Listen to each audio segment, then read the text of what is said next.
पान का पत्ता, रोटी और सत्ता को अगर नहीं पलटिएगा तो पान सड़ जाएगा, रोटी जल जाएगी और सत्ता अहंकारी हो जाएगी। इस देश को आज़ादी मिली है, इसलिए मैंने कांग्रेस ज्वाइन किया है और कांग्रेस में फुल टाइम अब मैं अपना काम करूँ। कांग्रेस एक ऐसी पार्टी है जो सभी वर्गों, सभी धर्मों, सभी जातियों और सभी लोगों को साथ लेकर चलने वाली पार्टी। अब भारत पाकिस्तान का बंटवारा हुआ था और बंटवारा के दौरान हिंदू मुस्लिम के दंगे भी हुए थे और उस टूटी फूटी अवस्था में देश को सजाने और संवारने का काम कांग्रेस ने ही किया था। स्वास्थ्य जैसे सेक्टर बदहाल हैं, खुदा प्रशासन के क्षेत्र में रह चुके हैं, तो आखिर कहाँ कमी रह गई नीतीश जी से?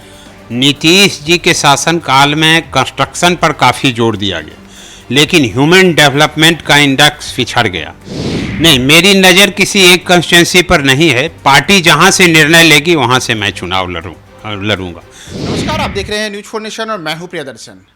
बिहार में कांग्रेस अपनी जड़ों को लगातार मजबूत कर रही है, कई अन्य क्षेत्र से लोगों को अपनी पार्टी में शामिल कर रही है और इसी क्रम में पिछले दिनों कांग्रेस में पूर्व आईएएस अधिकारी गोरखनाथ शामिल हुए हैं। गोरखनाथ जो बिहार में स्वास्थ्य विभाग से सचिव रह चुके थे, साथ ही साथ पूर्णिया और सहरसा कमिश्नरेट के वो कमिश्नर भी रह चुके हैं। तो लंबा प्रशासनिक अनुभव रखने के बाद अब लखीसराय के बरहिया निवासी गोरखनाथ कांग्रेस में शामिल हुए हैं। गोरखनाथ के कांग्रेस में आने के पीछे मूल वजह क्या है, आखिर इन्होंने कांग्रेस को ही क्यों चुना है और गोरखनाथ की क्या राजनीतिक गतिविधि आने वाले समय में होगी, इन तमाम मुद्दों पर बात करने के लिए हमारे साथ खुद गोरखनाथ जी हैं। गोरखनाथ जी, आप कांग्रेस में शामिल हुए हैं? जी हाँ, कांग्रेस में मैं 17 अगस्त को शामिल हुआ हूँ और कांग्रेस में शामिल होने का यह उद्देश्य है कि वर्तमान में जो सरकार दिल्ली में है वो पूरी तरह अधिनायकवाद की ओर बढ़ चुकी है और लगातार सत्ता में रहने के कारण वो निरंकुश होती जा रही है। और इसके बारे में कौटिल्य ने भी कहा था कि पान का पत्ता, रोटी और सत्ता को अगर नहीं पलटिएगा तो पान सड़ जाएगा, रोटी जल जाएगी और सत्ता अहंकारी हो जाएगी। तो वर्तमान समय में कांग्रेस ही नेशनल पार्टी है और जो के नेतृत्व में इस देश को आज़ादी मिली है, इसलिए मैंने कांग्रेस ज्वाइन किया है और कांग्रेस में फुल टाइम अब मैं अपना काम करूँ। आपने कांग्रेस में शामिल होने का निर्णय लिया, आपके पास लंबा प्रशासनिक अनुभव रहा है, आखिर आपने कांग्रेस में ऐसी क्या विशेषता देखी, वह भी उस बिहार में जहां कांग्रेस पिछले कई दशकों से, 3 दशक से सत्ता से बाहर है, तो कांग्रेस में क्या देख के शामिल हुए?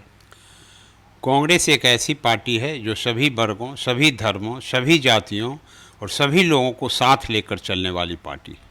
कांग्रेस के छत्र छाया में, कांग्रेस के सहयोग से यह देश आज़ाद हुआ और जिस समय देश आज़ाद हुआ उस समय देश की इकोनॉमी काफ़ी ख़राब थी। भारत पाकिस्तान का बंटवारा हुआ था और बंटवारा के दौरान हिंदू मुस्लिम के दंगे भी हुए थे और उस टूटी फूटी अवस्था में देश को सजाने और संवारने का काम कांग्रेस ने ही किया था। और जब मनमोहन सिंह की सरकार आई तो इन्होंने ग्लोबलाइजेशन ऑफ द कंट्री की घोषणा की और इस ट्रीटी के हस्ताक्षर के बाद इस देश में प्राइवेट नौकरियों का द्वार खुल गया और देश का योजना आकार बड़ा हो गया और योजना आकार बड़ा होने से देश की आर्थिक स्थिति काफ़ी सुदृढ़ हुई। इसलिए मैं कांग्रेस में ही देश का भविष्य देखता हूँ।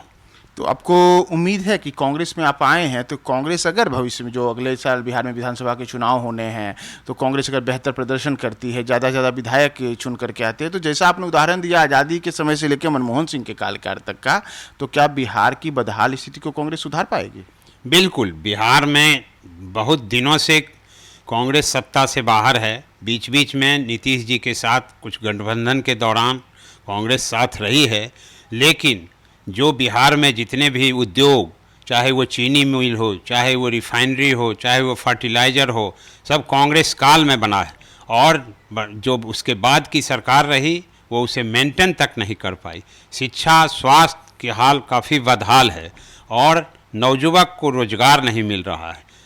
अभी स्थिति ये है कि अमीरों और गरीबों के बीच खाई काफ़ी बढ़ती जा रही है। अमीर काफ़ी अमीर होते जा रहे हैं और गरीब काफ़ी गरीब होते जा रहे हैं। इस स्थिति में गरीबों को एक होने की ज़रूरत है। सारे देश में हर गरीबों की एक होने पर कांग्रेस सत्ता में ज़रूर आएगी, और गरीबों का संरक्षण अगर कोई पार्टी कर सकती है तो वह कांग्रेस ही कर सकती है। नीतीश कुमार बिहार में लगातार विकास के दावे करते हैं, खुद को सुशासन बाबू कहते हैं, सुशासन की सरकार चलाने की बात करते हैं। आप कह रहे हैं कि बिहार में शिक्षा, स्वास्थ्य जैसे सेक्टर बदहाल हैं, खुद आप प्रशासन के क्षेत्र में रह चुके हैं, तो आखिर कहाँ कमी रह गई नीतीश जी से?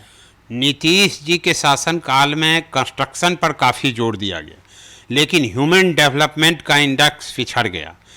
जो हमारा संसाधन है उसमें मानव संसाधन हमारा सबसे बड़ा संसाधन है, और इस मानव को तराशने की ज़रूरत है। गरीब वर्ग अभी भी अर्थाभाव के कारण बच्चों के शिक्षा पर ध्यान नहीं दे पा रहे हैं, और गुणात्मक शिक्षा का घोर अभाव हो गया। अब बच्चों को गुणात्मक शिक्षा दिया जाने की आवश्यकता है। स्वास्थ्य अभी भी बदहाल इसलिए है कि जितने भी हमारे सरकारी हॉस्पिटल हैं वहाँ न तो अच्छा इलाज हो पाता है और न तो गरीबों को इलाज की सुविधा मिल पाती है। अगर आपका कोई परिचय है तभी वहाँ इलाज हो पाता है, इसलिए स्वास्थ्य की स्थिति भी ठीक नहीं। कैलेंडर ईयर रोजगार की व्यवस्था नहीं है। जो भी देश अगर प्रगति करता है तो वहाँ कैलेंडर ईयर रोजगार होना चाहिए। हर ईयर में वैकेंसी आनी चाहिए कि हर डिपार्टमेंट की वैकेंसियाँ इतनी है ताकि जो बच्चे तैयारी कर रहे हैं उन्हें रोजगार मिल सके। तो आगे आने वाले समय में विधानसभा के चुनाव भी हैं अगले वर्ष, तो क्या आपने विधानसभा चुनाव को ध्यान में रखकर कांग्रेस में शामिल होने का निर्णय लिया है कि आपको मौका मिला तो आप चुनाव लड़ेंगे? अभी मैंने पार्टी ज्वाइन किया, अभी पार्टी स्तर पर मैं काम करूंगा। अगर पार्टी चाहेगी कि मैं चुनाव लड़ूं तो मैं चुनाव भी लड़ूंगा। कहाँ से चुनाव लड़िएगा? आप तो लखीसराय निवासी हैं, बरहिया में आपका घर है, और संयोग से उसी लखीसराय विधानसभा क्षेत्र से मौजूदा जो बिहार के उप मुख्यमंत्री विजय सिन्हा हैं वह भी कई मौक़ों पे चुनाव जीत चुके हैं। तो क्या लखीसराय में आपकी नज़र है? नहीं, मेरी नज़र किसी एक कंस्टिट्यूंसी पर नहीं है। पार्टी जहाँ से निर्णय लेगी वहाँ से मैं चुनाव लड़ूंगा।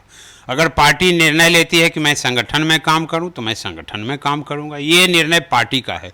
ये ज़रूर है कि लखीसराय जिला हमारा काफ़ी पिछड़ा है, और वर्तमान उप मुख्यमंत्री महोदय लगभग 3 टर्म से वहाँ जीत रहे हैं, तो उनको वहाँ विकास का एक कीर्तिमान स्थापित करने की आवश्यकता थी, और वो अवसर भी जनता ने उन्हें दिया, उसमें वे पिछड़ चुके हैं।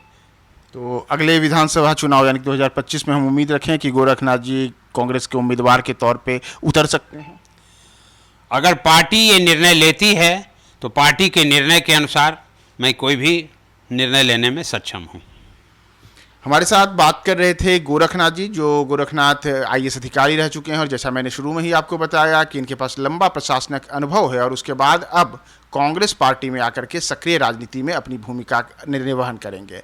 तो अगले विधानसभा चुनाव में इनकी क्या भूमिका होगी, और साथ ही साथ बिहार को लेकर, कांग्रेस को लेकर इन्होंने क्या अपेक्षाएं पाल रखी हैं, तो आगे आने वाले समय में गोरखनाथ की और राजनीतिक गतिविधियां क्या क्या होंगी, हम आपको तमाम अपडेट्स बनाएंगे। बने रहें न्यूज़ 4 नेशन के साथ।